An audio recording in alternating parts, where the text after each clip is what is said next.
الرحمن الرحيم ولا تقولوا لمن يقتل في سبيل الله أموات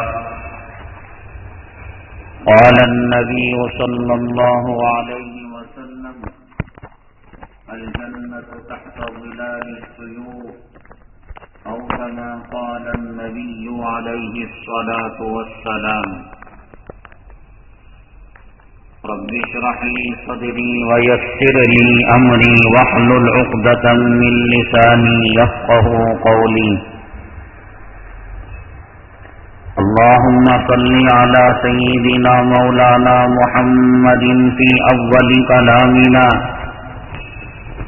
اللهم صل على سيدنا مولانا محمد في أوسط كلامنا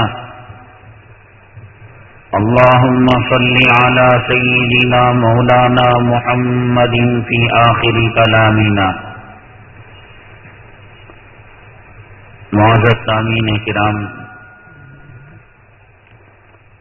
اللہ تعالی نے حضرات صحابہ کرام رضوان اللہ تعالی علیہم اجمعین کو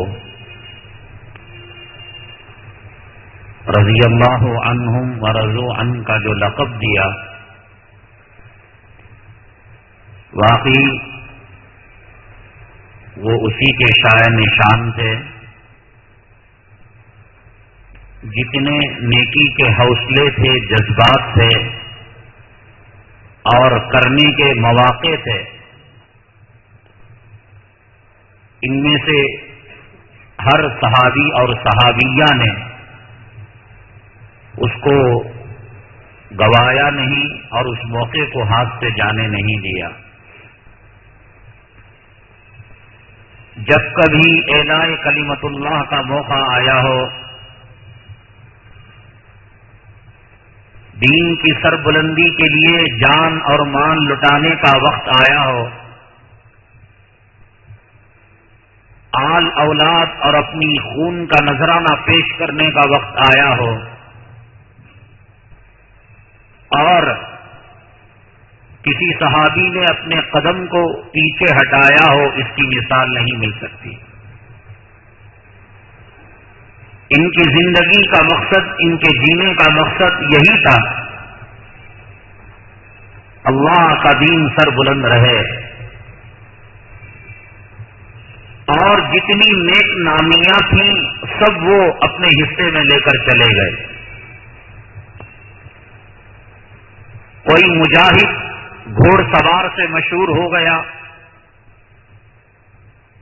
اور کوئی تلوار چلانے میں ماہر ہو کر چلا گیا، کوئی اپنے گھر بار کو اللہ کے راستے میں لٹانے میں مشہور ہو کر چلا گیا. دین کی سربلندی کے لیے اگر کسی کی ایک پائی لگ رہی ہے، اس موقع کو بھی انہوں نے نہیں گوایا. حضرت عبداللہ ابن جبیر رضی اللہ تعالیٰ عنہ تیر اندازی میں بڑی مہارت رکھا کرتے تھے، اور نشانہ ان کا خطا نہیں ہوتا تھا، چوکتا نہیں تھا نشانہ.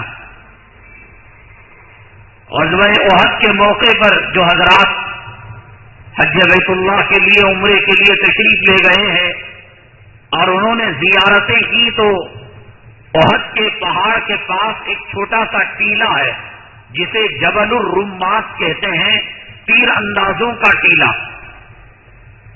یہی وہ مقام ہے اللہ کے حبیب پاک جناب محمد رسول اللہ صلی اللہ علیہ وسلم نے حضرت عبداللہ ابن جبیر رضی اللہ تعالیٰ عنہ جو تیر چلانے کے اندر بڑی مہارت رکھا کرتے تھے اور نشانہ خطا نہیں ہوتا تھا، 50 آدمیوں کو آپ کے تابع کر کر فرمایا کہ اس پہاڑ پر تم کھڑے ہو جانا. بد مقابل خالد ابن ولید ابھی ایمان نہیں لائے تھے، اکرمہ جو ابو جہل کے بیٹے تھے وہ بھی ایمان نہیں لائے تھے. وہاں سے رائٹ سائڈ کا جو کافروں کا لشکر تھا، جس کو اس زمانے کی جنگی زبان کے اندر میمنہ کہتے ہیں، یعنی رائٹ سائڈ فالو کرنے کے لیے، تحفظ کے لیے، وہاں 2 افراد ان کے جو لیڈر تھے خالد ابن ولید اور اکرمہ، کے حبیب پاک جناب محمد رسول اللہ صلی اللہ علیہ وسلم آپ پیغمبر تھے، حکیم تھے، نبی تھے، رسول تھے. زندگی کے کسی شعبے میں ناکامی مومن کے حق میں نہیں ہے. مسلمان کہیں ناکام نہیں ہوتا. میدان جنگ میں ہو، میدان تجارت میں ہو، دشمنوں کے ساتھ مٹبھیڑ کا معاملہ ہو، اپنی بیویوں کے ساتھ معاملہ ہو، اولاد کے ساتھ معاملہ ہو، کاروبار کا معاملہ ہو، اللہ تعالیٰ اس کو اس دنیا میں بھی کامیاب کرتا ہے اور آخرت میں بھی کامیاب کرتا ہے. اللہ کے حبیب پاک جناب محمد رسول اللہ صلی اللہ علیہ وسلم ایک جامع اور کامل انسان تھے.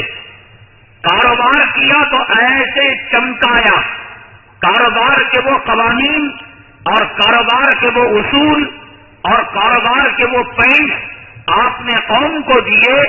قیامت تک ان کے رہبری جو کرے گا اور ان سے جو رہبری حاصل کرے گا کبھی وہ ناکام اور نامراد نہیں ہو سکتا. جیسے اللہ کے حبیب پاک صلی اللہ علیہ وسلم نے فرمایا میری امت کی صبح میں خیر و برکت دی گئی ہے. اب اگر کوئی 11 بجے کاروبار شروع کرتا ہے، 12 بجے کاروبار شروع کرتا ہے، پیسہ ملے گا، روپیہ ملے گا، خیر و برکت اسے نہیں ملے گی. خیر و برکت کا کوٹا صبح میں اللہ تعالیٰ نے بانٹ دیا امت کے نیکوکاروں کے اندر. وہ سمجھ میں آئے نہ آئے، اس کا کاروبار 12 بجے شروع ہوتا ہو اور اس کا کاروبار ایسا ہو جیسے ظہر کے بعد اسے لوگوں کی ضرورت پڑتی ہو، 9:30 بجے 10 بجے پڑتی ہو. آپ نے فرمایا برکتن اگر کوئی آدمی جائے آپ کے حکم کی تعمیل فرمائے، سورہ یاسین پڑھے، اللہ تعالیٰ سے خیر و برکت کی دعا کرے، پھر اپنا آ جائے، پھر دیکھے اللہ کیسے خیر و برکت نصیب فرماتے ہیں. ہماری سمجھ پر، ہماری عقل پر اللہ تعالیٰ نے ہمارے محمد صلی اللہ علیہ وسلم کو نوکر بنا کر نہیں بھیجا. ہم آپ کے نوکر ہیں، آپ کے غلام ہیں. غلام کا کام امیر کی اطاعت کرنا، امیر کے امور کے اندر، احکامات کے اندر چون و چرا کرنا ایک اچھے غلام اور اچھے نوکر کی شان نہیں ہے. آپ نے جو فرمایا سورہ یاسین کی تلاوت ہے، سورہ واقعہ کی تلاوت ہے، اور فرمایا کہ میری امت کی صبح کے اندر خیر و برکت کو دیا گیا ہے. پھر کاروباروں کے اندر آپ نے نشاندہی کی کہ ان کاروباروں کے اندر اللہ تبارک تعالیٰ نے خیر و برکت زیادہ مرحمت فرمائی ہے. جس میدان کے اندر آپ نے قدم رکھا اس کو چمکا دیا. آپ نے سفر کیا، مسافر کی کیا خصوصیات، مسافر کو کب نکلنا چاہیے، کس وقت نکلنا چاہیے، دشمن کے حملے کا خدشہ ہو، مسافر ڈائریکشن کیسا اپنا ہے. مسلمان کا مطلب تکبیر تحریمہ سے لے کر نماز تک واجبات کو، فرائض کو، مفسدات نماز کو جان لینا نہیں. زندگی کے ہر مرحلے کے اندر میں داڑھی رکھوں تو کیسے داڑھی رکھوں، میری داڑھی دیکھ کر سنت کی خوشبو کیسے محسوس ہو، 1.5 سیر دھول داڑھی کے اندر اور بکرے کے بالوں کی طرح ادھر ادھر نہیں. اللہ کے حبیب پاک صلی اللہ علیہ وسلم کے چہرے انور کو جو دیکھتا تو دیکھتا رہ جاتا، اور چاند کے اندر ایک نظر آتا. آپ کی ذات گرامی کے اندر حسن کے جلوے پھوٹتے ہوئے دکھائی دیتے. بیویوں کے پاس گئے تو آپ نے فرمایا خیرکم خیرکم لاہلہ وانا خیرکم لاہلی. قیامت تک جتنے خامین آئیں گے اور اتنے خامین اپنی بیویوں سے جو نیک سلوک کریں گے، ان میں سب سے بہترین سلوک کرنے والا قابل میں ہوں. نانا بنے نواسوں کے لیے قیامت تک اس کی مثال نہیں. بیوی فاطمہ اور آپ کی بیٹیوں کے لیے باپ بنے، ایسے باپ کی مثال قیامت تک نہیں. ہر میدان کے اندر مومن اور مسلمان کو کامیاب ہونا چاہیے. یہ نہیں صاحب میں ذرا دیندار کاروبار نہیں کر سکتا، گاڑی نہیں چلا سکتا. گاڑی چلائے، ایسے چلائے، ٹائم کو ایسے فالو اپ کرے کہ بیٹھنے والوں کو ڈر بھی نہ ہو، خوف بھی نہ ہو، اور وقت مطلوب کے اندر یعنی جس وقت میں جہاں پہنچنا ہو پہنچا بھی جائے. گھوڑے پر بیٹھے لگے یہ اعلیٰ درجے کا شہ سوار ہے. پہلوانی کی تو جو سب سے بڑا عرب کا پہلوان تھا ایک ہی مار کے اندر اسے بچھاڑ دیا. شاعر نہیں تھے, شاعرانہ کلام کیا, دنیا بھر کی شاعری کو آپ نے مات دے دی, شکست دے دی. آپ نے کپڑے پہننے کا شوق نہیں تھا, لیکن آپ زیب تن کپڑا پہنتے, اس انداز سے سلیقے سے پہنتے کہ دیکھنے والوں کے شاہانہ لباس آپ کی جوتیوں پر قربان ہو جایا کرتے تھے. آپ کا گھر کیا تھا؟ ایک مختصر جھوپڑی, لیکن شاہوں کے محل اس پر فدا تھے اور قربان تھے. سلیقہ زندگی کے ہر شعبے کے اندر, کپڑا پہننے میں, چلنے میں آپ چلتے تھے. فرماتے ہیں کہ جیسے کوئی آدمی جو ہے اوپر سے نیچے کی طرف آ رہا ہو, دشمن کے سامنے الگ چال, دوستوں کے سامنے الگ چال, اپنوں کی مجلس میں الگ کیفیت, عوامی مجلس کے اندر الگ کیفیت.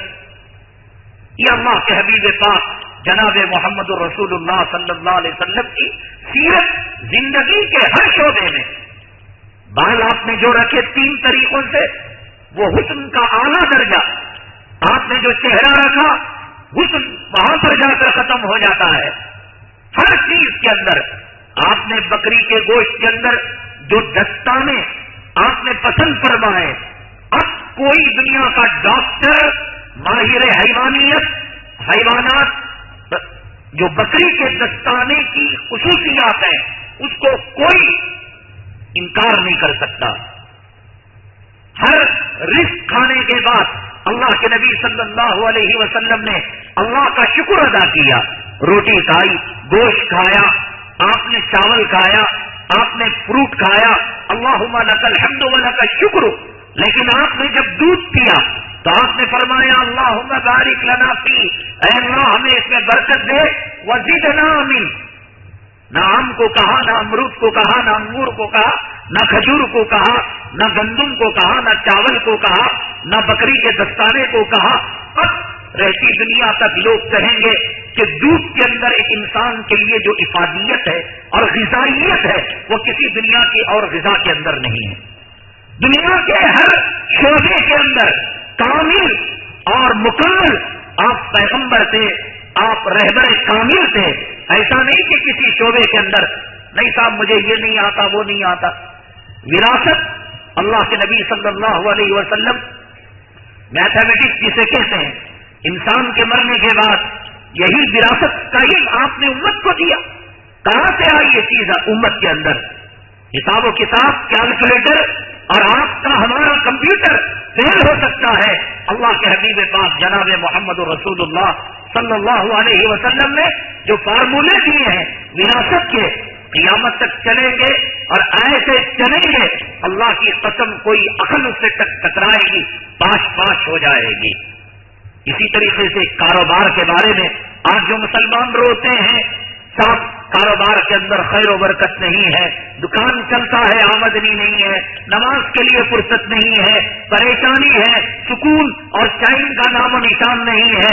اللہ کے حبیب پاک جناب محمد رسول اللہ صلی اللہ علیہ وسلم نے جیسے نماز کی کامیابی کا نسخہ امت کو مرحمت فرمایا, حج کی کامیابی کا نسخہ زکات کی روح کو, روزے کی روح کو, ایمان کی روح کو, عقائد کی اصلاح کو آپ نے بیان کیا, تو آپ نے یہ بھی تو دیا امت کو کہ امت تاجر بن کر کیسے کامیاب ہو سکتی ہے. اس کے احکامات حدیث کی کتابوں کے اندر ہیں. اللہ کے حبیب پاک صلی اللہ علیہ وسلم نے ایک اس کے اندر عمدہ اصول آپ نے فرمایا, تاجر وہ ہے کامیاب جو اپنی تجارت کے اندر سچا ہو. التاجر الصدوق مع النبی الصدیقین الشہداء الصالحین. ایک سچا تاجر قیامت کے دن نبیوں کے ساتھ, شہداء کے ساتھ, صالحین کے ساتھ اللہ تبارک تعالیٰ اس کا حشر فرمائیں گے. تو ہر میدان کے اندر آپ نے رہبری فرمائی, تیر اندازی آپ نے سکھائی, تو ایسے صحابہ کرام تیر انداز بنے, قیامت تک اس کا کوئی ان سے جو ہے مقابلہ نہیں کر سکتا اور ان کا کوئی جواب نہیں دے سکتا. اللہ کے حبیب پاک جناب محمد رسول اللہ صلی اللہ علیہ وسلم کی میدان جنگ کی جو حکمت عملی ہے, دشمنوں کی تعداد کو آپ پہچان لیا کرتے تھے. دشمن کس علاقے سے آیا ہے آپ اپنے جاسوسی، I B, I F B, intelligence, یہ تو یہ ہے جو ہے پیسہ کھا کھا کر، رشوت کھا کھا کر یہ مظلوموں کو پھنسا دیتے ہیں اپنا کوٹا پورا کرنے کے لیے. بم دھماکہ ہوتا ہے، ریل دھماکہ ہوتا ہے، انسانوں کا قتل عام ہوتا ہے، اور جب حکومت ان پر پریشر ڈالتی ہے، میڈیا دباؤ ڈالتا ہے. انٹیلیجنس کیا کر رہی تھی؟ انٹیلیجنس کیا کر رہی تھی؟ کسی وکیل قتیل کو پکڑ لیں گے اور کہیں گے موسٹ وانٹڈ لشکر طیبہ کا مجرم کو ہم نے پکڑ لیا ہے. پہلے پکڑیں گے اور 14 سال کے بعد پھر بڑی عدالت کہے گی نہیں، ان کو باعزت بری کیا جاتا ہے. اپنے تمغوں کی لاج بچانے کے لیے اللہ کے حبیب پاک جناب محمد رسول اللہ صلی اللہ علیہ وسلم جب نکلتے اور دشمن آپ کا تعاقب کرتا، آپ کو رائٹ سائڈ جانا ہوتا، آپ لیفٹ سائڈ جاتے تو کافروں کا جاسوس ان کے امیر کو جا کر اطلاع دیتا رسول کریم صلی اللہ علیہ وسلم کا قافلہ لیفٹ سائڈ پہاڑ کے اوپر چڑھا ہے. وہ گمراہ ہو جاتے. اللہ کے حبیب پاک صلی اللہ علیہ وسلم منزل تک پہنچ جاتے. اونٹنیوں کے پنجے نقش پا جو ریتی ہوئی زمین کے اوپر پڑتے، اللہ کے حبیب پاک صلی اللہ علیہ وسلم دیکھ کر پہچان لیتے یہ یمن کا اونٹ ہے یا شام کا اونٹ ہے یا ملک عرب کا یا ملک عرب سے باہر کا اونٹ ہے. اور کبھی اپنے خادم کو حکم دیتے کہ ان اونٹوں کی اور جانوروں کی مینگنیاں اور ان کا لیڈ آپ جو ہے کسی چیز کے اندر سنبھال کر لائے. ان مینگنیوں کو دیکھ کر اور ان گھوڑوں کی لیڈ کو دیکھ کر آقا کہہ دیتے کہ ان لوگوں کا لشکر اتنا ہے اور یہ لشکر فلاں علاقے سے اور فلاں جو ہے گاؤں سے اور فلاں شہر سے آیا ہے.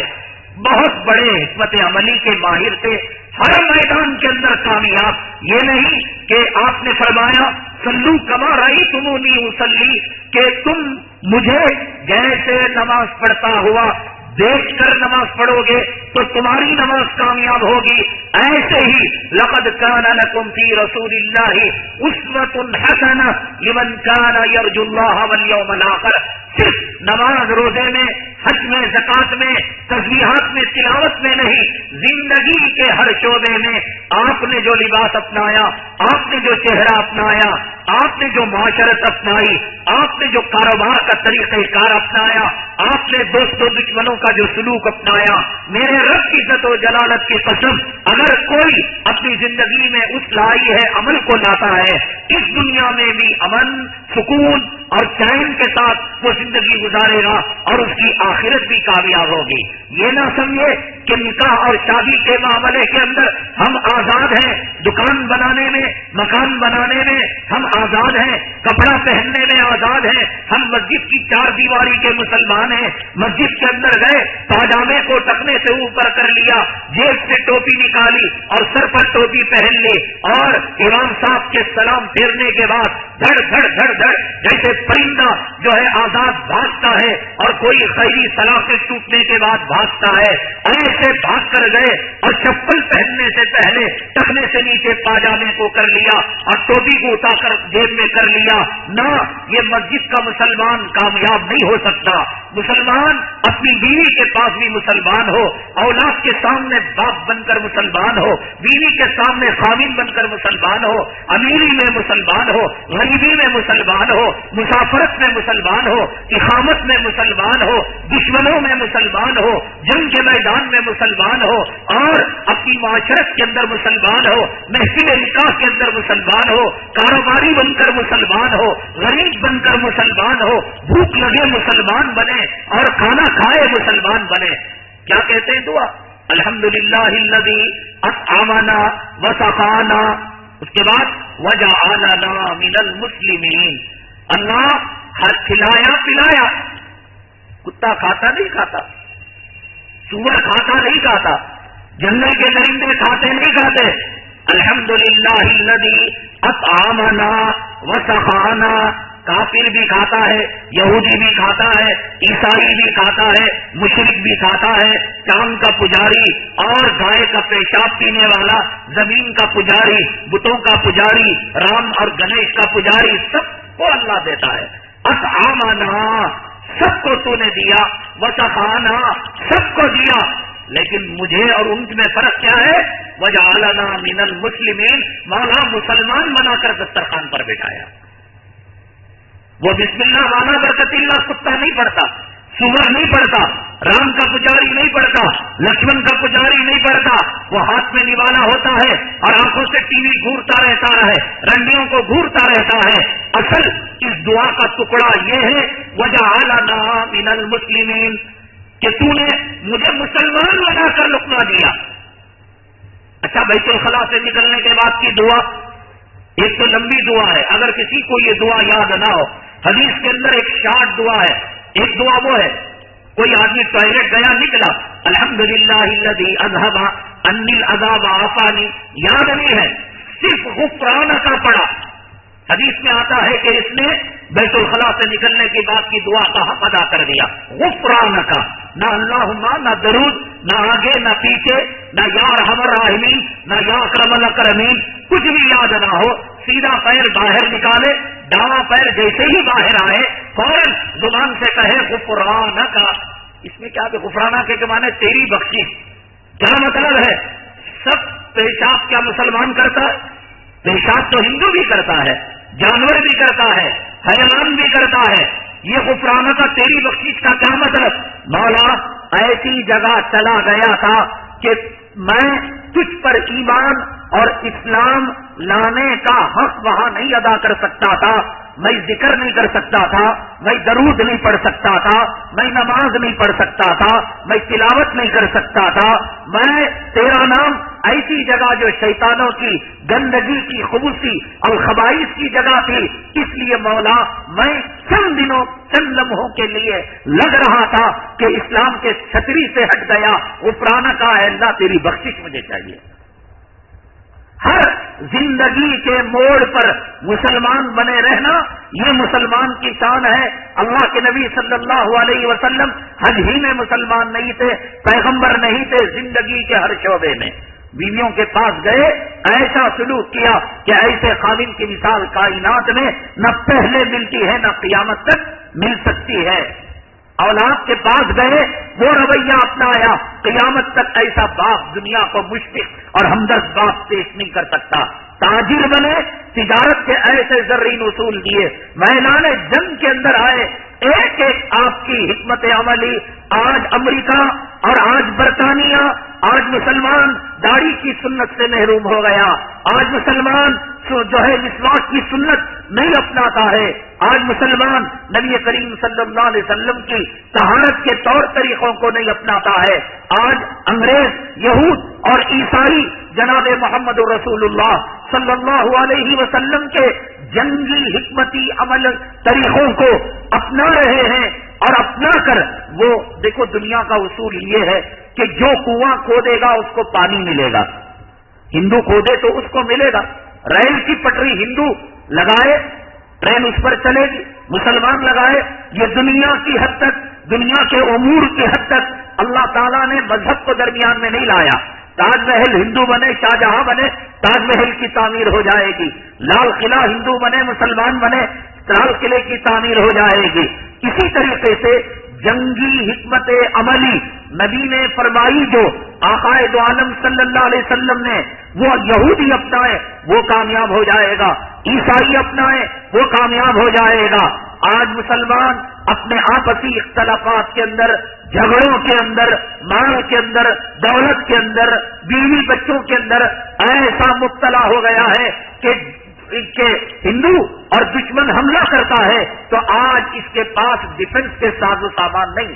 قرآن کریم میں اللہ نے فرمایا وَأَعِدُّوا لَهُم مَّا اسْتَطَعْتُم مِّن قُوَّةٍ وَمِن رِّبَاطِ الْخَيْلِ تُرْهِبُونَ بِهِ عَدُوَّ اللَّهِ وَعَدُوَّكُمْ۔ اپنے آپ کو ہمیشہ جنگی ساز و سامان کے ساتھ اپنے آپ کو تیار رکھو کہ اگر دشمن تم میں حملہ کرے تُرْهِبُونَ بِهِ عَدُوَّ اللَّهِ وَعَدُوَّكُمْ، اس جنگی ساز و سامان کے ذریعے سے ان کے دلوں کے اندر تم ڈر پیدا کر سکو اور خوف پیدا کر سکو۔ کیا ہے آج ہمارے پاس؟ ادنا درجے میں کھل کر ہم دعا بھی نہیں کر سکتے۔ میں سمجھتا ہوں کہ دعا کرنا ہمتوں کا، جواں مردی کا، وہ آخری درجہ ہے، وہ آخری سرحد ہے کہ جہاں سے بزدلی کا گرون شروع ہو جاتا ہے اور جہاں سے نامردی کا ملک شروع ہو جاتا ہے۔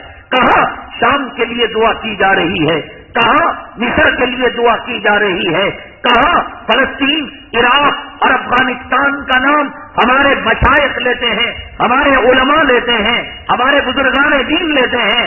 ادنا درجے کے اندر ایک چھوٹی سی دعا، اے اللہ ان مجاہدوں کو کامیابی نصیب فرما، اے اللہ ان مجاہدوں کے مد مقابل آنے والے عیسائی، یہودی، نصارا، اسلام، مسلمان دشمنوں کو شکست دے دے اور ان کو تباہ برباد کر دے۔ آج یہ کہنے کی ضرورت نہیں ہے، بلکہ اس شہر بنگلور کے کچھ معصوم نوجوانوں کو ناکردہ الزامات کے تحت، دہشت گردی کے الزامات کے تحت ان کو گرفتار کیا گیا۔ ایک عید کے موقع پر ہم نے ان کے نام کے ساتھ پرچی لکھی۔ عیدگاہوں کے اندر مسلمان بڑی تعداد کے اندر آتے ہیں، خدا جانے کون ان کے اندر مستجاب الدعوات ہوتا ہے کہ اس کی دعا سے اس غریب کا مسئلہ حل ہو جائے۔ 99% عیدگاہوں کے اندر اس پرچی کو پھاڑ کر پھینک دیا گیا۔ نہ بھی صاحب اگر اس کا نام لیں گے تو ہم حکومت کی نگاہ میں، ہم پولیس کی نگاہ کے اندر، انٹیلیجنس کی نگاہ کے اندر آ جائیں گے۔ ہم دفاع کرنا، ہم مقابلہ کرنا، ہم مجاہد بننا، ہم غازی بننا، یہ تو دور کی بات ہے کہ ہم اپنے بھائی کے حق میں دعا کرنے کے لیے آج ہمارے پاس ہمت نہیں ہے۔ اللہ کے حبیب پاک جناب محمد رسول اللہ صلی اللہ علیہ وسلم ایک کامیاب شوہر، ایک کامیاب تاجر، ایک کامیاب نمازی، ایک کامیاب روزے دار، ایک کامیاب حاجی، تو اسی طریقے سے دشمنوں کے مقابلے میں جنگی چالیں چلنے والے ایک کامیاب سپہ سالار تھے۔ آپ کے جوتوں کے صدقے میں حضرت خالد ابن ولید پیدا ہوئے، آپ کے جوتوں کے صدقے میں حضرت ابو عبیدہ ابن الجراح پیدا ہوئے، آپ کے جوتوں کے صدقے کے اندر شجاعت کے کارنامے پیدا ہوئے، ہمت اور مردانگی کے کارنامے پیدا ہوئے۔ آپ سب جانتے تھے کہاں کس میدان کے اندر جا کر لڑنا چاہیے، کس زمین کے اندر پڑاؤ کرنا چاہیے، پانی کہاں سے ہمیں قریب ملے گا۔ وہ لوگ آئیں گے، وہ زمین پھسلن اگر ہوگی بھاگیں گے، پھسل جائیں گے، دوڑ دھوپ کریں گے، گھوڑے بھاگیں گے، ان کے گھوڑے گر جائیں گے۔ یہ تمام چیزیں جیسے نماز کے اندر ٹوپی کا خیال، لباس کا خیال، مصلے کا خیال، طہارت کا خیال، قبلہ رخ ہونے کا خیال، واجبات اور فرائض کا خیال، ایک کامیاب امتی وہ ہے جو میدان جنگ کے اندر بھی رسول کریم صلی اللہ علیہ وسلم کا امتی بنا رہے، کارخانے کے اندر بھی آقا کا امتی بنا رہے، گھر کے اندر بھی آقا کا امتی بنا رہے۔ جورو کی غلامی کا توق اپنے گلے میں ڈالنے والا وہ ناکام ہو گیا، اولاد کا پیشاب پاخانہ چاٹنے والا وہ آپ کا امتی اس میدان کے اندر بننے کے اندر ناکام ہو گیا۔ مال و دولت کا پجاری مال و دولت کے ڈھیروں کے سامنے، آقا کے سامنے کیا زمین و آسمان کے خزانے نہیں پیش کیے گئے؟ جو دنیا کے سکوں کے سامنے رکوع سجدہ کرتا ہے وہ آقا کے اس میدان کے اندر وہ آقا کا امتی ہونے سے غافل ہو گیا۔ وہ یہودی ہو سکتا ہے، عیسائی ہو سکتا ہے، نصارہ ہو سکتا ہے، ان تمام میدانوں کے اندر آقا کے امتی بننے کی ضرورت ہے۔ آقا میدان جنگ کے اندر ایک کامیاب سپہ سالار تھے۔ میدان احد کے اندر آپ نے دیکھا کہ یہ وہ علاقہ ہے یہاں سے کافروں کی بہت بڑی تعداد آ کر مسلمانوں پر حملہ کر سکتی ہے، تو آپ نے حضرت کو وہاں پر جو ہے یہ تیر انداز کے جو سردار تھے ان کو یہاں پر عبداللہ ابن جبیر رضی اللہ تعالیٰ عنہ کو امیر بنا دیا۔ حکمت عملی دیکھیے، اللہ کے حبیب پاک صلی اللہ علیہ وسلم کی جو فراست، آپ کی جو چالاکی، آپ کی ہوشیاری، ہم ایک آدمی کو پہچانیں گے کل تک، اپنی بیوی کو پہچانیں گے اگلے مہینے تک، ممکن ہے اگلے سال تک، برسوں ساتھ رہتے ہیں، اپنے بچوں کی فطرت سے ہم دھوکہ کھاتے ہیں، عورتیں اپنے خاوند کی عادت سے دھوکہ کھاتی ہیں، اور مرد اپنی عورتوں کی بغاوت سے دھوکہ پہچان نہیں پاتے۔ اللہ کے نبی صلی اللہ علیہ وسلم کی فراست ایمانی کتنی کامل، کتنی کامل، کتنی کامل۔ آپ نے فرمایا عبداللہ ابن جبیر اگر تم ہمیں دیکھو، ابن زہیر کی روایت ہے کہ ہم شکست کھا گئے ہیں اور پرندے آسمان سے آ کر ہماری لاشوں کو توڑ رہے ہیں، خبردار پہاڑ چھوڑ کر نیچے نہیں آنا، اور اگر اس کے برخلاف دیکھو پورے کافر مر چکے ہیں، مال غنیمت ہمارے قدموں کے نیچے آ چکا ہے، ان کی عورتوں کو باندھی اور ان کے مردوں کو غلام بنایا جا رہا ہے، یہ حالت بھی ہو عبداللہ ابن جبیر پہاڑ چھوڑ کر نیچے نہیں آنا، اور یہ حالت بھی ہو کہ ہم شکست کھا گئے اور ہماری لاشوں پر پرندے لوچ لوچ کر کھا رہے ہیں۔ اللہ اکبر، کتنی جنگیں آپ نے چلی اور کتنے جہاد کے ماری کے آپ نے طے کیے، لیکن یہ لفظ آپ نے کسی کو مورچے پر کھڑاتے ہوئے آپ نے ارشاد نہیں فرمایا۔ حضرت عبداللہ ابن جبیر رضی اللہ تعالیٰ عنہ کو یہ کہہ دیا گیا۔ چنانچہ فرماتے ہیں تاریخ کے اندر آتا ہے ایک وقت وہ آیا کہ کافروں کو کھلی ہوئی شکست ہوئی، کھلی ہوئی ناکامی ہوئی، اور تاریخ کے الفاظ ہیں کہ عرب کی کافرہ اور مشرکہ عورتیں جو بھاگ رہی تھیں تو ان کے جو پیر کے کپڑے تھے وہ چھوٹے پڑ رہے تھے، انہوں نے ان کپڑوں کو گھٹنوں تک اٹھا لیا، پنڈلیاں نظر آ رہی تھی، پیر کے پازیب، پیر کی جو چین تھی وہ بج رہی تھی، گھنگرو کی آواز آ رہی تھی، میدان چھوڑ کر جو ہے بڑی قوت کے ساتھ میدان کو پش کر کر بھاگ رہے تھے۔ اتنا اللہ تعالیٰ نے کامیابی دی، اور پھر اس کے بعد نتیجہ یہ ہوا کہ مال غنیمت مسلمانوں کے ہاتھ آیا، اور یہ اللہ کے حبیب پاک صلی اللہ علیہ وسلم صحابہ کرام آپس کے اندر تقسیم کرنے لگے۔ عبداللہ ابن جبیر رضی اللہ تعالیٰ عنہ کے ساتھ جو 49 صحابہ تھے، 9 صحابہ کو چھوڑ کر 40 صحابہ نے یہ رائے قائم کی کہ اب جنگ ختم ہو چکی ہے، یہ نہیں کہ مال غنیمت مل چکا ہے، یہ نہیں کافر ہار چکا ہے۔ اللہ کے نبی صلی اللہ علیہ وسلم نے کیا فرمایا تھا؟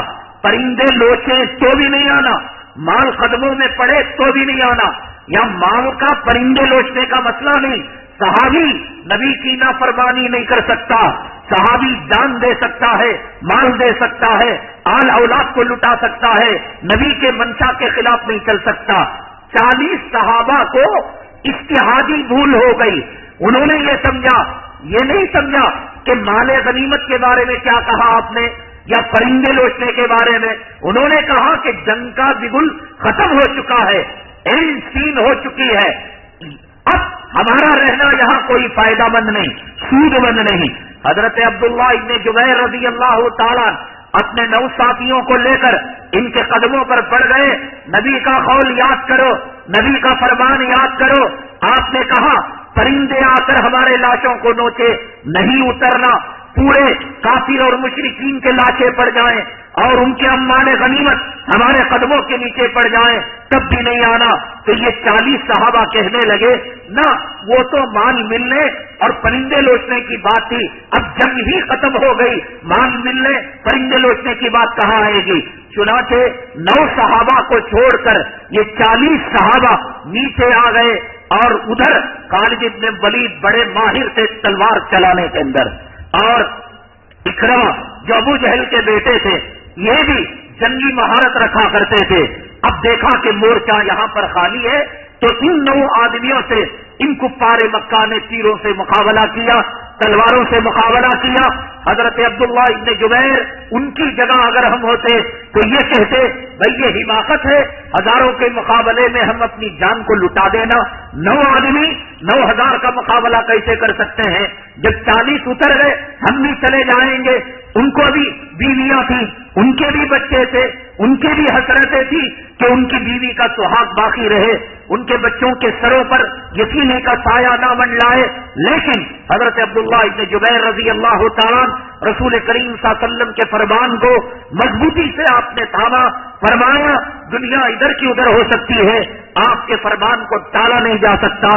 یہ 40 صحابہ جب آئے تو ان کو شہید کر دیا گیا، اور پھر اس راستے سے خالد بن ولید اور اکرمہ اس وقت مسلمان نہیں تھے، وہ آئے اور مسلمانوں پر تو وہ حملہ کیا کہ مسلمانوں کے اندر افراتفری مچ گئی، اور شیطان اس وقت ایک جو ہے غلط میڈیا بن کر غزوہ احد کے اندر، میدان احد کے اندر اس نے اعلان کر دیا جناب محمد رسول اللہ صلی اللہ علیہ وسلم شہید کر دیے گئے۔ پہلے ہی مسلمانوں کے قدم اٹھ چکے تھے، اکھڑ چکے تھے، مسلمان منتشر ہو چکے تھے، اور آقا کی شہادت کی خبر نے ان کے حوصلوں کو اور پست کر دیا، اور لگ رہا تھا کہ پلڑا اب بھاری ہو جائے گا کافروں کا اور مشرکوں کا، لگ رہا تھا کہ اب وہ جیت جائیں گے اور صحابہ کرام شکست کھا جائیں گے، لیکن اللہ تبارک تعالیٰ نے مدد کی۔ اللہ نے حضرت عبداللہ ابن جبیر رضی اللہ تعالیٰ عنہ نے جو فرما برداری کی مثال قائم کی، نبی کریم صلی اللہ علیہ وسلم کی اطاعت کی، اس کے صدقے میں پھر اللہ تبارک تعالیٰ نے جنگ کا باسا پلٹا، اور پھر اللہ نے کافروں کو شکست دی، اللہ نے کافروں کو ہزیمت دی۔ وہ 9 کے 9 ساتھی حضرت عبداللہ ابن جبیر اور ان کے جو ساتھی تھے تمام کے تمام شہید کر دیے گئے، اور اس کے بعد جب وہاں سے فوج آنے لگی تو پھر یہاں ایک دوبارہ نشست ثانیہ پیدا ہوئی، اور اللہ تبارک تعالیٰ نے اس جنگ کے اندر کامیابی نصیب فرمائی۔ اس کے اندر ہمارے لیے عبرت یہ ہے وہ صحابہ کرام جن کو نام کے ساتھ رضی اللہ عنہم ورضوا عنہ کا لقب لگایا گیا، ذرا بھول ہوئی، میں نے کہا اس کو غلطی بھی نہیں کر سکتے اور اس کو خطا بھی نہیں کہہ سکتے، اجتہادی خطا، جیسے اللہ کے نبی صلی اللہ علیہ وسلم نے حضرات صحابہ کرام کو فرمایا بنو قریظہ میں جا کر تم لوگ اثر پڑھنا، راستے کے اندر وقت ہو گیا، جماعتیں 2 ہو گئی، ایک جماعت کہنے لگی آقا نے فرمایا بنو قریظہ میں جا کر اثر پڑھنا، قضا ہو جائے گی، ہم نہیں پڑھیں گے، لیکن ایک صحابہ کی جماعت نے فرمایا ہم قضا نہیں پڑھیں گے، آپ کا مطلب اثر تک پہنچنا تھا، اثر پڑھنا نہیں تھا۔ چنانچہ دونوں جب جماعتیں آقا کے پاس گئی، اللہ کے حبیب پاک صلی اللہ علیہ وسلم نے فرمایا جن لوگوں نے نماز ادا کر لی وہ بھی حق پر ہیں، اور جن لوگوں نے قضا کی وہ بھی حق پر ہیں، اس لیے کہ دونوں کا منشا نبی کی اطاعت ہے۔ یہاں عبداللہ ابن جبیر جو اپنی 9 ساتھیوں کے ساتھ رک گئے، ان کا منشا بھی نبی کی اطاعت ہے، اور جو حضرات نیچے اتر گئے انہوں نے نبی کی بات سمجھنے کے اندر اور جنگی اصول کے سمجھنے کے اندر ان سے اجتہادی بھول ہو گئی۔ صحابی کے غلطیوں کو گنا نہیں جاتا، صحابی کو گناہگار نہیں کہا جا سکتا، اللہ نے ان کو شہادت دی، اللہ نے ان کو اجر دیا، اللہ نے ان کا مقام طے کیا، اللہ نے ان کے درجات بلند کیے۔ کہنے کا مطلب یہ ہے ایک اجتہادی خطا نے میدان جنگ کی کایا کو پلٹ کر رکھ دیا، اور کافر اپنے نرغے میں حضرات صحابہ کرام کو لے لیا۔ جناب محمد رسول اللہ صلی اللہ علیہ وسلم کے مبارک چہرے پر خال اٹک گیا، اور آپ کا دندان مبارک بھی شہید ہو گیا۔ آپ پر بے ہوشی وقتی طور پر طاری ہونے لگی تھی، اور آپ جسم پر جو ہے ایسی حالت طاری ہو گئی، لگ رہا تھا کہ خون کے سرخ آلودی کے اندر آپ نہا چکے ہیں۔ یہ سب حالت ایک ذرا سی بھول کی وجہ سے، مسلمان داڑھی منڈائے، مسلمان نماز چھوڑے، مسلمان نبی کی سنتوں کا جنازہ نکالے، مسلمان اللہ کے گھر کو ویران کرے، اور مسلمان اللہ کے قرآن کا جنازہ نکالے، مسلمان دین اجڑتا رہے، مسلمان سنتوں کے جنازے نکلتے رہے، مساجد کو شہید کیا جاتا رہے، امت مسلمہ کو بے دردی سے مارا جاتا رہے، قتل کیا جاتا رہے، مسلمان مال کے پیچھے، دولت کے پیچھے، روپیے کے پیچھے، پیسوں کے پیچھے اگر لگا رہے گا، کیا اللہ کے عذاب کا یہ شکار نہیں ہوگا؟ کیا اللہ تعالیٰ کی پکڑ اس کو نہیں آئے گی؟ کیا اللہ تبارک تعالیٰ اس کی گرفت نہیں کریں گے؟ ایک ذرا سی بھول کی، وہ بھی جان بوجھ کر نہیں، نبی کریم صلی اللہ علیہ وسلم کی منشا، نبی کریم صلی اللہ علیہ وسلم کے مقصد، نبی کریم صلی اللہ علیہ وسلم کے مطلب اور مدعا کو سمجھنے میں بھول ہوئی تھی۔ اللہ اکبر! صحابہ سمندر کے اندر گھوڑے دوڑا دیتے، آنکھ کے اندر اپنے آپ کو جھلسا دیتے، ملک عرب کو چھوڑ دیتے، مکے کو چھوڑ دیا، کسی نے خامن کو چھوڑا، کسی عورت نے خامن کو چھوڑا، کسی مرد نے بیوی کو چھوڑا، کسی ماں باپ نے اولاد کو، اولاد نے ماں باپ کو۔ کیا وہ صحابہ آقا کا دل دکھا سکتے ہیں؟ آقا کی نافرمانی کر سکتے ہیں؟ داڑھی مڑے کامیاب تو نہیں ہو سکتا، بے نمازی تو کامیاب ہو نہیں سکتا، مال و دولت کے پجاری تو کامیاب نہیں ہو سکتا۔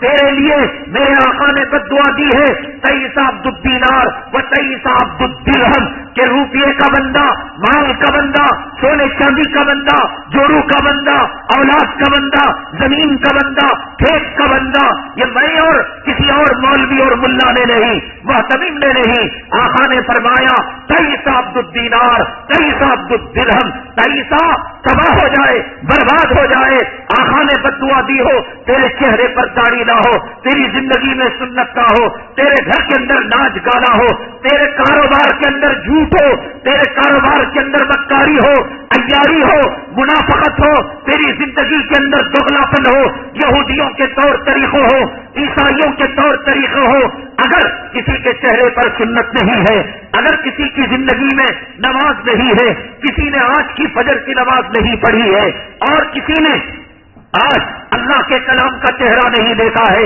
ہم نے کہا السلام علیکم، اس نے کہا وعلیکم السلام، ہم نے پوچھا خیریت، اس نے کہا الحمدللہ، جوتا نکالو مارو، جس کی فجر نہیں اس کی خیریت کیسے ہو سکتی ہے؟ جس کے چہرے پر سنت نہیں اس کی خیریت کیسے ہو سکتی ہے؟ جس کی جوڑوں رنڈیاں کا لباس اپنا ہے وہ خیریت کیسے ہو سکتی ہے؟ جس کی بیٹیاں بہو زانیاں اور بدکار ہو کر دنیا کے سوروں اور کتوں کو زنا کی دعوت دے وہاں خیریت کیسے ہو سکتی ہے؟ جس کے گھروں کے اندر گانے والوں کا گانا ہو، ناچ ہو، رنڈیوں کا جسم کا اچھالنا ہو، یکم چلتا ہو، موسیقی چلتی ہو، میوزک چلتی ہو، خیریت اور راحت کیسے ہو سکتی ہے؟ جھوٹا ہے جھوٹا، اس کو خیریت کے بعد یہ کہو الا لعنت اللہ علی الکاذبین، ایسے ہی لوگوں پر اللہ کی لعنت ہے، جھوٹے جھوٹے، یہ مال تجھے دھوکہ نہ دے، یہ مال دولت تجھے دھوکہ نہ دے، یہ جوڑو بچے اور یہ جو ہے کار اور یہ امپورٹڈ چیزیں فلا تغرنکم الحیات الدنیا تجھے دھوکہ نہ دے۔ عزت جہاد کے اندر ہے، عزت شہادت کے اندر ہے، عزت ہم جیسے مسلمانوں کے لیے غمخواری کرنے کے اندر ہے، فکر کرنے کے اندر ہے۔ جو انسان اپنے لیے جیتا ہے، الفاظ اس کو لکھ کر رکھنا، جو انسان اپنے لیے جیتا ہے، اپنے نفع کے لیے، وہ خود جو ہے اپنی تباہی اور بربادی مولتا ہے، اور جو انسان دوسروں کی بھلائی سوچتا ہے اللہ تبارک تعالیٰ اس سے زیادہ بھلائی اس کی زندگی کے اندر اللہ تعالیٰ مرحمت فرماتے ہیں۔ ارے کتا بھی اپنی ہڈی کے پیچھے بھاگتا ہے، سور بھی اپنے پاخانے کے پیچھے بھاگتا ہے، لیکن ہم اگر اپنی ہڈی کے پیچھے بھاگے اور اپنے غلاظت کے پیچھے بھاگے، کہاں وقت نہیں ذرا بزنس میں چلے گیا تھا، کہاں کئی کے سور کا کتے کا کام بولو، نماز میں نہیں، روزے میں نہیں، مجلس میں نہیں، جمعہ میں نہیں، ذکر میں نہیں، تلاوت میں نہیں، اور یہ اللہ کا عذاب ہے، اللہ کا عذاب۔ جناب محمد الرسول اللہ صلی اللہ علیہ وسلم نے حدیث قدسی کے اندر ارشاد فرمایا، میرے بندے تو میرے لیے فارغ ہو جا، میں دنیا کی وسعتیں تیری قدموں پر بچھا دوں گا، تو میرے لیے فارغ ہو جا، میرے لیے وقت نکال لے، دنیا زمین آسمان کے خزانوں کا فللہ خزائن السماوات والارض، زمین آسمان کے خزانے اللہ کے پاس، وہ تیرے قدموں کے اندر ڈال دیں گے۔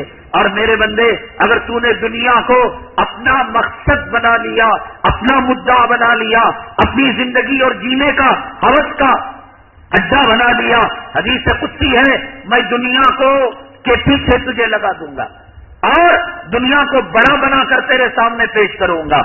میری جورو بیمار ہوگی، پیشاب ٹیسٹ کرانے لے کو جانا، ایکس رے ٹیسٹ کرانے لے کو جانا، پاخانہ ٹیسٹ کرانے لے کو جانا، اندر کی بیماری، باہر کی بیماری، روحانی بیماری، جسمانی بیماری، اسکن کی بیماری، ہڈی کی بیماری، کہاں جا رہی صاحب؟ لائر کے پاس۔ کہاں جا رہی صاحب؟ ایکس رے رپورٹ لینے۔ کہاں جا رہی صاحب؟ وہاں ڈاکٹر کے پاس وقت لینے کے۔ یہاں حیال الصلاح حیال الفلاح، آجا کامیابی آجا نماز، یہ چہرے بھیڑوں چماروں کے چھوڑ دے، یہ اغیار کے طور طریقے چھوڑ دے۔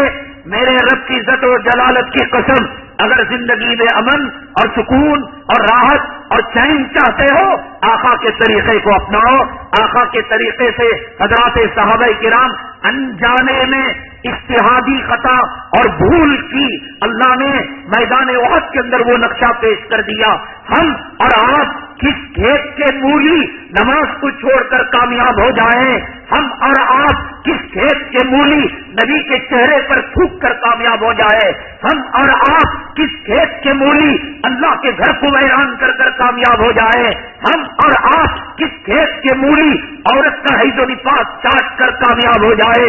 ہم اور آپ کس کھیت کے مولی اولاد کے پیچھے ڈسپلے کے اوپر بچے کی فوٹو, گھر کا جورو کا فون آیا, جورو کی فوٹو, وہ کوسی کے زمانے کی کالج کی. اب تو بڈھی دنیا بھر کے بیماریوں کا اکھاڑا, سر کے بال کے جھڑنے سے لے کر پیر کے ناخن کے جو ہے میل آنے تک, اور دائیں بائیں سڑی بدبو کہ جہنم کے غسلین اور پیٹ کی یاد تازہ ہو جائے, اور بہترین قسم کی جو ہے ڈسپلے کے اندر تصویر. اور صاحب یہ منزل کس کے نام پر؟ جورو کے نام پر. امی جان کو بلا دیا, بیوی زینب کو بلا دیا, بیوی فاطمہ کو بلا دیا, خبر کی منزل کو بلا دیا. یہ جورو کے غلام, یہ مالوں کے غلام, یہ دولت کے غلام. حدیث قدسی ہے, آقا فرماتے ہیں, اللہ کہتے ہیں کہ دنیا کے پیچھے میں تجھے لگا دوں گا. رات کو سوئے گا اسی فکروں کے ساتھ, صبح کو اٹھے گا اسی فکروں کے ساتھ. امن اور سلامتی اللہ تبارک تعالیٰ نے آقا کے طریقوں کے اندر رکھی ہے, سنتوں کے اندر رکھی ہے, اور اس کو سائنس نے بھی ثابت کر دیا ہے.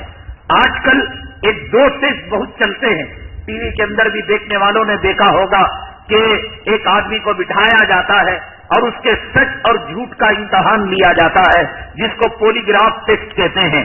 یعنی اس سے کہا جاتا ہے, بیوی کے سامنے پوچھا جاتا ہے کہ تم نے ایک وقت جو ہے کالج کی گرل فرینڈ کے ساتھ بدکاری کی تھی. اگر وہ جھوٹ کہتا ہے تو وہ جو ہے کمپیوٹر بتا دیتا ہے, اور اگر سچ کہتا ہے تو بھی بتا دیتا ہے. اور ایک جو ہے بزنس مین سے کہا جاتا ہے کہ تم نے چیزوں کے اندر ملاوٹ کی جس کی وجہ سے کئی آدمی مر گئے. اب اگر وہ سچ کہتا ہے جھوٹ کہتا ہے مشین بتا دیتی ہے. یہ پولیگراف ٹیسٹ اور یہ ڈی این اے ٹیسٹ یہ آج کا ہے. رسول کریم صلی اللہ علیہ وسلم کے زمانے کے اندر ایمان کو اگر پہچاننا تھا, اللہ تعالیٰ نے کہا افلا ينظرون الى الابل كيف خلقت. یہ اونٹ تھے جو نظر آتے تھے, کیا ان اونٹوں کی طرف انہوں نے دیکھا؟ كيف خلقت, ان اونٹوں کو کیسے پیدا کیا گیا. وَإِلَى السَّمَاءِ كَيْفَ رُفِعَتْ, اوپر دیکھتے آسمان نظر آتا تو اللہ تعالیٰ پوچھتے یہ آسمان کو تم نے دیکھا, ہم نے کیسے اسے بلندی پر ٹانگ رکھا ہے. نیچے دیکھتے زمین نظر آتی, وَإِلَى الْأَرْضِ كَيْفَ سُطِحَتْ, کہ ہم نے زمین کو کیسے بچھا رکھا ہے. تو پھر یہی چیزیں تھی, ایک اونٹ تھا, ایک وَإِلَى الْجِبَالِ كَيْفَ نُصِبَتْ, دائیں بائیں دیکھتے پہاڑ تھے, پہاڑوں کو کیسے ہم نے نصب کیا. یہ پہاڑ, یہ اونٹ, یہ زمین اور یہ آسمان, بس یہی ان کے سمجھنے کی چیزیں تھیں. فذکر انما انت مذکر, آپ ان کو بتائیے اور ان کو نصیحت. آج اللہ تبارک تعالیٰ نے ایمان اور اسلام کو سمجھنے کے لیے راہیں ہموار کر دی. بلکہ میں یہ کہوں گا اب ایمان بالغیب, ایمان بالغیب نہیں رہا. ہماری زندگی کے امن کو, ہماری زندگی کے سکون کو, ہماری زندگی کے راحت کو رسول کریم صلی اللہ علیہ وسلم کے طریقے پر ڈھال کر پولیگراف ٹیسٹ لے, ڈی این اے لے, پتا چلے گا کہ پازیٹو آ رہا ہے, سب کچھ صحیح چل رہا ہے. یہ دل کی دھڑکن کا مسئلہ, یہ بی پی کا مسئلہ, یہ شوگر کا مسئلہ, یہ جسم کے اندر تبدیلی کا مسئلہ جو پیدا ہوتا ہے, انسان اپنے سسٹم کے اندر رد و بدل کرتا ہے, اپنی زندگی کے اندر فرق کرنے لگتا ہے. ورنہ پیدائش سے لے کر موت تک اللہ نے جو بنایا ایک نارمل لائف بنایا, نارمل زندگی اللہ نے بنایا. انسان جھوٹ بولتا ہے تو جھوٹ کا ایک اثر اس کے جسم پر پڑتا ہے. پولیگراف ٹیسٹ جیسے کہ آج کا بتاتا ہے. کیا ہے سمجھنے کے لیے, پانی کی فطرت اوپر سے نیچے کی طرف آنا ہے. آپ گلاس میں پانی لیں, انڈے لیں, پانی نیچے چلا گر جاتا ہے. پانی نیچے گرنے کے لیے کوئی مشین کی ضرورت نہیں ہے اور کوئی دباؤ اور پریشر کی ضرورت نہیں ہے. یہ فطرت ہے کہ پانی اوپر سے نیچے گرتا ہے اور پانی کا بہاؤ پہاڑ میں چشمہ نکلتا ہے, بہ کر نیچے کی طرف آتا ہے. یہ خدا کی فطرت اور خدا کا اصول ہے. پانی کو سم ٹینک سے اوپر کی ٹینک تیسری منزل 8ویں منزل میں پہنچانا ہے. تو اب خلاف فطرت کام ہے کہ پانی کو نیچے سے اوپر لے جانا. اب پریشر کی ضرورت ہے, ایک طاقت کی ضرورت ہے, ایک قوت کی ضرورت ہے, ایک آرٹیفیشل مشین کی ضرورت ہے. قدرتی کام کرنے کے لیے زبیدہ نے, ہارون رشید کی بیوی نے خواب کے اندر دیکھا کہ اسے کئی مرد اس کا بلاತ್ಕಾರ کر رہے ہیں, الیاذ باللہ. تو اس وقت جو خواب کے معبر تھے ابن سیرین رحمت اللہ علیہ، انہوں نے جا کر وہ خواب بیان کیا. ابن سیرین رحمت اللہ علیہ نے فرمایا اللہ آپ سے وہ فیض عام کرے گا، ساری خلقت اس سے اپنی پیاس بجھائے گی. اور نتیجہ یہ ہوا کہ انہوں نے اپنے علاقے سے لے کر مکہ مکرمہ تک جہاں ایک ایک بوند پانی کے لیے لوگ ترستے تھے، نہر زبیدہ کے آثار اور اس کے کھدائی کے چشموں کے آثار آج بھی مکہ مکرمہ کے اندر دکھائی دیتے ہیں. خداوند قدوس کے اسی اصول کو اور اسی ضابطے کو کہ پانی کتنی ڈگری سے نیچے آ کر اور کتنی ڈگری پاور فورس کے ساتھ اوپر جاتا ہے، اس ضابطے کو اپنا کر، اس زمانے میں الیکٹریشن نہیں تھا، پمپ سسٹم نہیں تھا، موٹر نہیں تھا، تو وہاں بغداد سے لے کر مکہ مکرمہ تک انہوں نے بغیر مشین کے خدا کے اسی فارمولے کو، اسی سنت کو اپنا کر انہوں نے نہر زبیدہ کو جاری کیا تھا. تو میں یہ عرض کر رہا تھا کہ فطرت پر چلنے کے لیے ایڈیشنل طاقت اور ایڈیشنل ایکسٹرا پاور کی کوئی ضرورت نہیں ہے. میں سچ کہہ رہا ہوں، آرام سے کہہ رہا ہوں، نہ پسینہ ٹوٹ رہا ہے، نہ جسم میں طاقت آ رہی ہے، نہ قوت صرف ہو رہی ہے. لیکن اگر میں ایک الٹی بات کہوں اور میں ثابت کرنے کی کوشش کروں کہ سورج مغرب سے نکلتا ہے، میں یہ کہوں کہ مرد بچہ دیتا ہے، تو مجھے ایڈیشنل پاور، ایکسٹرا طاقت اور ایکسٹرا فٹنگ کی ضرورت پڑتی ہے. تو جب وہ ہم طاقت لگاتے ہیں جھوٹ بولنے کے لیے، انسان کے جسم کے اندر اتھل پتل ہوتی ہے، انسان کے جسم کے خون کا دوران بڑھتا گھٹتا ہے. پولیگراف ٹیسٹ یہی کہتا ہے کہ اب یہ جو بات کہہ رہا ہے نارمل بات سے ہٹ کر کہہ رہا ہے، تو دل اس کی دھڑکن پاور دیتا ہے. جیسا پانی سم سے ٹینک تک پہنچانے کے لیے ایکسٹرا پمپنگ اور طاقت دیتا ہے، تو دل اپنی دھڑکن کو تیز کرتا ہے، خون کی نالیاں جو ہے بڑھ جاتی ہیں، جسم کی رنگت بدل جاتی ہے. جو بچے ٹیوشن جاتے ہیں اور جو بچے اسکول جاتے ہیں، کبھی بچہ اسکول جانے سے ہاتھ دے دیتا ہو، دھوکہ دے دیتا ہو، بجائے اسکول جانے کے گھوم کر آ جاتا ہو، ٹیوشن جانے کے گھوم کے آ جاتا ہو. صحیح سمے پر، صحیح وقت پر بچہ 4 بجے ٹھیک برابر گاڑی جو ہے وہاں پر لگی روڈ پر، ایسا لگا کہ بالکل جو ہے ڈانٹ ڈال کر ہاتھ میں توشہ ختم کر کر آیا. ماں چہرے کو دیکھ کر کہہ دیتی آج دال میں کچھ کالا ہے، بیٹے تو اسکول گیا نہیں گیا، سچی بولنا. چہرہ بتا دیتا ہے. یہ پولیگراف ٹیسٹ آج نکلا ہے. عرب کے لوگوں کو سمجھ میں نہیں آتا تھا نبوت کیا ہے، رسالت کیا ہے، خدا کی قدرت کیا ہے، خدا کی مشیت کیا ہے. اس لیے ان کو دعوت دی گئی پہاڑوں کو دیکھو، ان کو دعوت دی گئی کہ بھائی تم جو ہے زمین کو دیکھو، آسمان کو دیکھو. آج یہ پولیگراف ٹیسٹ یہ ثابت کرتا ہے انسان نارمل لائف، سکون، آرام، چین کی زندگی گزارنا چاہے، رسول کریم صلی اللہ علیہ وسلم کے دھارا پر آ جائے تو اس کی زندگی نارمل ہوگی. سود ایک ایڈیشنل چیز ہے، رشوت ایک زائد چیز ہے، حرام کے لقمے ایک ایڈیشنل چیز ہے، اور انشورنس اور بیمہ کرانا انسان کی زندگی کا حصہ نہیں ہے. جب انسان حرص کے اندر، ہوس کے اندر مال بنانے میں، دولت بنانے میں، مکان بنانے میں، کوٹھی بنانے میں، زمین بنانے میں قوتیں صرف کرتا ہے تو اس کا باڈی سسٹم چینج ہوتا ہے. اس کا دل کا دوران اور اس کے دل کا پریشر اور اس کے رگوں کے اندر جو خون کا دوران ہے وہ بدلتا ہے. دل، دماغ، کڈنی اور انسان کے اعضاء، کڈنی وغیرہ پر کس کے اثرات پڑتے ہیں. پولیگراف ٹیسٹ یہ آج کا ٹیسٹ ہے، لیکن اللہ کے نبی جناب محمد الرسول اللہ صلی اللہ علیہ وسلم نے 1400 سال پہلے بتا دیا عزت میرے طریقے میں ہے، سکون میرے طریقے میں ہے، راحت میرے طریقے میں ہے. زندگی کے ہر میدان میں، تجارت میں، شادی میں، بیوی کے معاملے میں، بیوی کے ساتھ کب جایا جائے، رات میں، دن میں، کتنی مرتبہ جانے کی کیفیت. اللہ تعالیٰ نے کلام پاک کے اندر مچھر کی مثال بیان کی اور فرمایا ان اللہ لا یستحی ان یضرب مثلا ما بعوضۃ فما فوقها. اللہ مچھر کی مثال بیان کر کر نہیں شرماتا. اللہ کے نبی صلی اللہ علیہ وسلم نے ایک ایک طریقہ بتایا. عورت کو بھی اگر ڈھیلا لینے کی ضرورت پڑے، آگے سے لے، پیچھے سے لے، گرمیوں میں کیسے لے، سردیوں میں کیسے لے، ایک ایک چیز اللہ کے نبی صلی اللہ علیہ وسلم کی امت اپنائے گی، اس کے اندر راحت ہے. یہ معدہ انسان کا تمام بیماریوں کا گھر ہے. یہ نرسنگ ہوم ہے، یہ ہاسپٹل ہے. اللہ کے نبی صلی اللہ علیہ وسلم نے فرمایا اس کو 3 حصوں میں تقسیم کرو، ایک ہوا، ایک پانی، ایک غذا. اس فارمولے پر جو عمل کرے گا بیماریوں کے قریب نہیں جائے گا. تو یہ تمام ٹیسٹ اور یہ تمام صحیح سی تحقیقات آج انسان کو چیخ چیخ کر کہہ رہی ہیں کہ کامیابی نبی کے طریقے میں ہے اور دنیا کے اندر راحت اور سکون اور چین. جیسے اللہ کے نبی صلی اللہ علیہ وسلم نے فرمایا مالدار بننے کا نسخہ کیا ہے؟ نسخہ ہم سے اگر پوچھے مالدار بننے کا نسخہ، اس میں بھی انویسٹمنٹ کرو، زمین میں بھی، کھیت میں بھی، LIC کے اندر بھی، انشورنس میں، بیمہ میں، فلاں کمپنی کے شیئرز میں، اور اپنے بازار کے اندر جو کروڑ پتی بیرنگا لاتا ہے، لوہا لاتا ہے، ٹرک کا ٹرانسپورٹ کاروبار کر وہاں نہیں لگاؤ، وہاں نہیں لگاؤ، وہاں نہیں لگاؤ. اللہ کے نبی صلی اللہ علیہ وسلم فارمولہ یہ بتاتے ہیں مائنس ڈگری میں آؤ. کناس آدھی روٹی ملی، سارے کی فکر نہ کرو.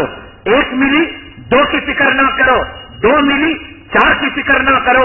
سوت کا کاٹن کا کپڑا ملا، پالسٹر کی فکر. اللہ کے نبی صلی اللہ علیہ وسلم کے اس فارمولے کو اپنا کر اللہ کی قسم دے کے آپ نے فرمایا وخیر الغنا غنى النفس. تو ایک آدمی جھوپڑی میں، پیون لگے کپڑے میں، آدھی روٹی میں جو سکون پاتا ہے، میرے رب کی عزت و جلالت کی قسم 1 کروڑ پتی شاہانہ لباس میں اپنے بادشاہ کے محل میں اللہ کی قسم سے سکون نہیں مل سکتا، چین نہیں مل سکتا. تو یہ ٹیسٹ اسی طریقے سے شب برات آ رہی ہے. آپ نے سنا ہوگا کہ شب برات کے اندر اللہ تبارک تعالیٰ، اب شب برات جو آ رہی ہے جمعرات، علماء کا اس میں اختلاف ہے. دیکھیں حدیث پاک میں آقا نے فرمایا العلم من المہدی الی اللحد. علم ماں کی گود سے لے کر خبر تک ہے.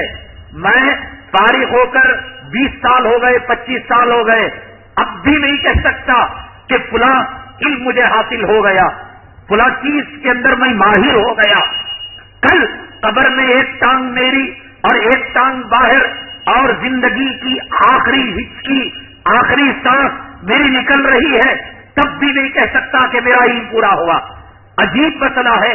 شب برات کے بارے میں شروع ہی سے اختلاف رہا ہے. اختلاف یہ رہا ہے، ایک طبقات و متشددین کا ہے، غیر مقلدین اہل حدیث کا. سرے سے شب برات کا انکار کرتے ہیں، کہتے ہیں شب برات کی کوئی حقیقت نہیں، عام راتوں کی طرح ایک رات ہے. قرآن کے اندر انا انزلناہ فی لیلۃ مبارکہ انا کنا منذرین فیہا یفرق. وہ کہتے ہیں کہ یہ آیت شب قدر کے بارے میں، اس لیے کہ شب قدر میں قرآن نازل ہونے کی بات تھی اور سورہ دخان کے اندر بھی قرآن نازل ہونے کی بات ہے. تو ایک دم سرے سے انکار کہ شب برات کوئی چیز نہیں ہے. اللہ کے نبی صلی اللہ علیہ وسلم شعبان میں جو روزے زیادہ رکھا کرتے تھے تو اس لیے رکھا کرتے تھے کہ رمضان کا اکرام اور احترام، رمضان کا اجلال. جیسے فرض نماز سے پہلے ہم ظہر سے پہلے 4 رکعت سنت پڑھتے ہیں اور فجر سے پہلے 2، وہ فرض نماز کے اکرام، احترام اور اجلال اور ویلکم، استقبال، اہلا و سہلا مرحبا کے لیے.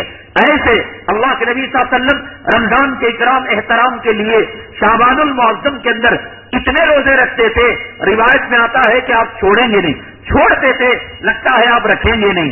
امی جان عائشہ صدیقہ رضی اللہ تعالیٰ عنہا رکھا کرتی تھی. تو ایک روایت میں آپ نے فرمایا کبھی ایسا ہوتا پچھلے سال کے جو عورت جن مخصوص دنوں میں عبادت نہیں کر سکتی وہ روزے میرے قضا ہو جاتے، اگلے مہینے اگلے مہینے اگلے مہینے کہہ کر میں شعبان کے مہینے کو ٹچ کر دیتی. اب رمضان آ جاتا، اب موقع نہیں ملتا، لہذا میں ان روزوں کو ان مہینوں کے اندر رکھا کرتی تھی. ایسی روایتوں کو سامنے رکھ کر یہ غیر مقلدین کہتے ہیں شب برات کوئی رات نہیں ہے، عام راتوں کی طرح ایک رات ہے، اس کی کوئی فضیلت نہیں، اس کی کوئی خوبی نہیں. اگر کسی حدیث کے اندر کوئی بات آئی بھی ہے تو وہ حدیث ضعیف ہے، ناقابل حجت ہے، ناقابل استدلال ہے. ایک متشددین کا طبقہ ہے اور ایک دوسرا طبقہ ہے یہ بدعتیوں کا، رضا خانیوں کا، بریلویوں کا. انہوں نے اس کو اتنا چڑھایا کہ شب برات جو ہے عید ہے، شب برات کے اندر غسل کرنا چاہیے، شب برات کے اندر نئے کپڑے پہننا چاہیے، شب برات کے اندر حلوہ بنانا چاہیے، شب برات کے اندر پٹاخے پھوڑنا چاہیے، شب برات کے اندر مری ہوئی روحیں ہمارے گھر کے اندر اڈلی سانبر کھانے کے لیے آتی ہیں،